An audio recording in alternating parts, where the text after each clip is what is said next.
2026 is the year that you should start a digital transformation. But what if it's not? That's what I want to talk about here today.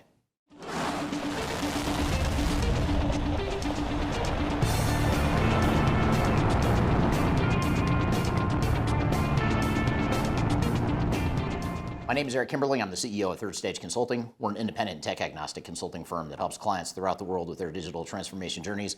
And one of the reasons why I love owning a tech agnostic company like Third Stage is because we can challenge the status quo, we can challenge the mainstream thinking, and really think outside the box of what is best for any given client. And one of the messages that you hear in the marketplace today in the tech world is that you need to be going through a digital transformation now. You need to do it because you've got too much tech debt, you need to do it because your products are being sunset, you need to do it because you're not in the cloud yet and you should be, you need to do it because you need AI and everyone's using AI. These are all reasons you might want to pursue a digital transformation, but what if it's not the right time? And this is a message that software vendors aren't going to like, and you're not going to hear it from software vendors, but you'll hear it from us because we don't care if you do or don't buy technology because we don't sell technology and we don't support any one technology.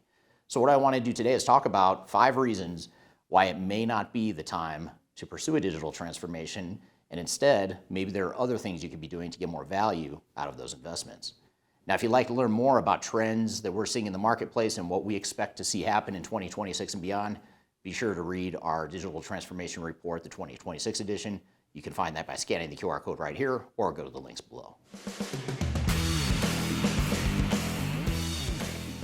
There's a line of thinking in the marketplace, especially amongst technology vendors, that legacy systems are bad, that old on-prem systems are evil, and that if you're not using cloud, latest and greatest technologies, then you're way behind. You're going to be out of business any day now. It's simply not true. It's just fear-based marketing. So what you have to do is look at what your business needs and what you're going to get the most value from.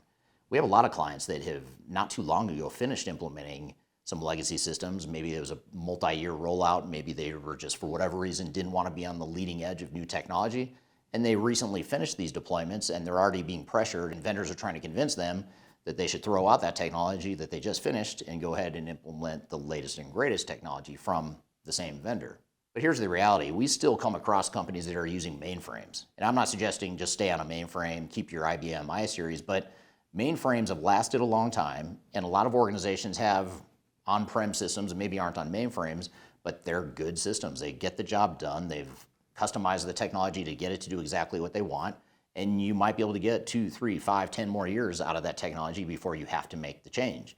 I grew up for part of my career in the utilities industry, and there's a term that's commonly used in the utilities industry that you want to sweat the assets, meaning instead of making frequent capital investments, you wait as long as you possibly can until the assets are about to fail or close to failure, then you replace them. Ideally, right before it's going to fail is be the perfect time to replace that asset. I think that line of thinking can be very valuable for IT professionals, even though it's not cool. It doesn't sound nearly as sexy as cloud and AI and all the other stuff we like to talk about. But the reality is maybe it's good enough. Maybe you have other priorities you want to invest in, and maybe there's more value to be gotten out of the systems you currently have. So the first thing to do is look at your do nothing scenario, or rather than do nothing, maybe call it an incremental enhancement to your current environment.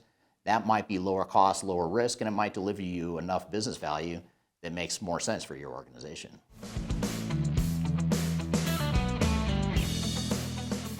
Now, if you are going to invest in a new technology as part of your digital transformation, the question becomes, what kind of technology?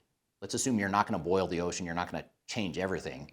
And one of the common philosophies would be to implement a new ERP system. Well, ERP systems are super expensive, they're super risky. If you try to implement CRM or human capital management or supply chain technologies, same thing. It could be very complex and risky. Maybe the systems you already have are good enough for now. And maybe it makes more sense to take advantage of newer technologies that don't require you to throw out the old technologies you already have. And this is where AI tools can be very intriguing, very interesting. Because now with AI, you can treat your legacy systems as more of a system of record, and AI becomes more of the system of analysis, the system of integration, the system of pulling data together from across multiple sources. And also it creates more innovative ways of making decisions and doing analysis and things of that nature.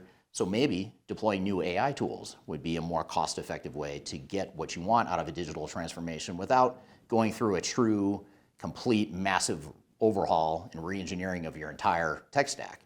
So something more isolated like an AI tool set might be a good way to take advantage of new technology without having to take on the cost and risk associated with a lot of it.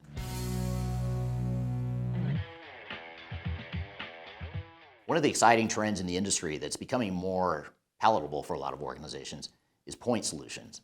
Composable ERP is another term you may have heard. And essentially what this is it's what used to be called best of breed. It's where you have multiple technologies that do one thing really well, and you tie together those systems to provide a complete technology solution.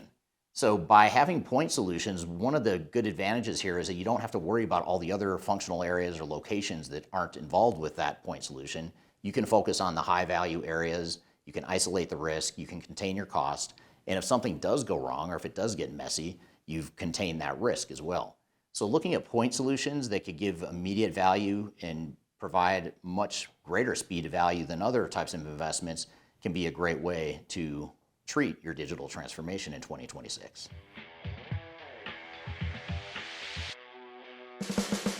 Integration tools have come a long way in the last 20 or 30 years. So much so that even just 10 years ago, it was sort of a faux pas to think about. So much so that it wasn't widely accepted as a palatable or a reasonable solution for a lot of organizations.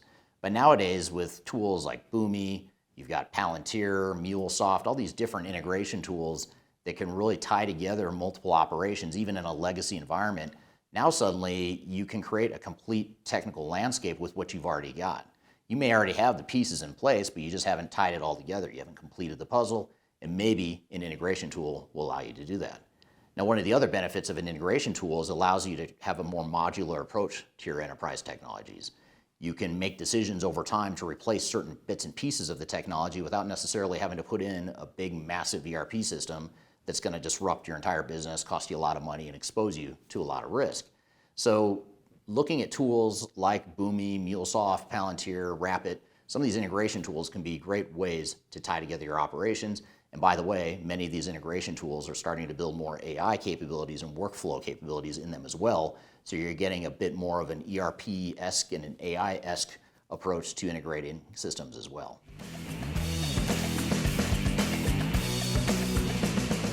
Potentially the biggest reason you may not want to start a digital transformation, or at least not start a big digital transformation in 2026, is because you have so much unrealized business value in the investments you've already made.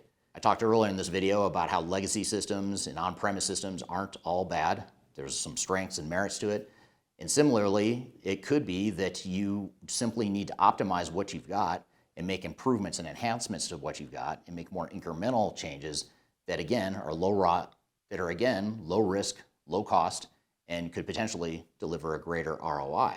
So that's another question we can ask ourselves is this: do we have existing technology that we can make incremental changes to, make enhancements, maybe purchase additional modules, maybe retrain people on how to use it effectively, maybe integrate the systems together in a way they haven't been in the past?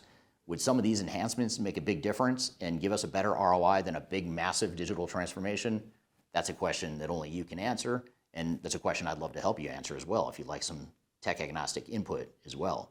And speaking of tech-agnostic input, if you'd like to learn more about what we're seeing in the tech space and what some of the trends are we're seeing for 2026 and beyond, be sure to read our 2026 Digital Transformation Report. It includes a number of trends, benchmarks, independent reviews, and rankings of different technologies to help you through your digital transformation or your tech projects or just your overall roadmap for the next few years. You can read that by scanning the QR code right here or go to the links below.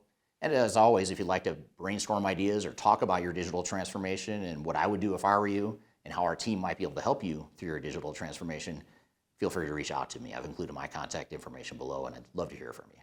So I hope you found this information useful, and hope you have a great day.